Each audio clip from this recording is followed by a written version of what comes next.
Hi, church. Today, as we continue to look at those habits that will help us to grow in our spiritual life, I want to look one more time at prayer and the subject of intercessory prayer. Somebody once said that intercessory prayer is loving your neighbor on your knees, and I think that's a good description. Intercessory prayer is something that we do when we pray in a more concentrated way for one person or one situation. In 1 Timothy 2, Paul says this: "First of all, then, I urge that entreaties or intercessions and prayers, petitions and thanksgiving be made on behalf of all men, for kings and all who are in authority, so that we may lead a tranquil and quiet life in all godliness and dignity." So Paul is making it a priority of ours that we pray for those around us. We pray for our leaders, but we also pray for our neighbors, our co-workers, our family members. And I think the best way to think of intercessory prayer is not as something kind of mystical where we're sweating drops of blood in praying for somebody, but in thinking about it as praying for those people who God regularly brings across our path and into our lives.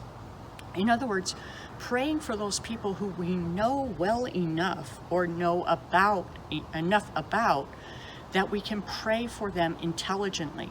It's more than just God bless grandma and grandpa and aunts and uncles and my teacher. It is praying about specific needs for others. Oswald Chambers had a really good insight into intercessory prayer I'd like to read to you. God brings you to places among people and into certain conditions to accomplish a definite purpose through the intercession of the Spirit in you. Your part in intercessory prayer is not to agonize over how to intercede, but to use the everyday circumstances and people God puts around you by His providence to bring them before His throne, and to allow the Spirit in you the opportunity to intercede for them. In this way, God is going to touch the whole world with His saints. And I think the point that Oswald Chambers is making is that God has you, He has me, where we are for a specific reason. He brings certain people into our lives and across our paths for a specific reason. He brings people to our minds for a specific reason. And part of that reason is that we would pray for them, that we would get to know them in such a way that we would have enough details of their life, enough intimacy with them, that we can bring their concerns before God. And that's a way that we show them love. I think another part of intercessory prayer is that when we know a need, we think about whether or not it's a need that we can meet. So if I am interceding on behalf of somebody who has lost their job and has a financial need, I need to ask myself, is this an area where I can step into, where I can be the hands and feet of Jesus in this situation?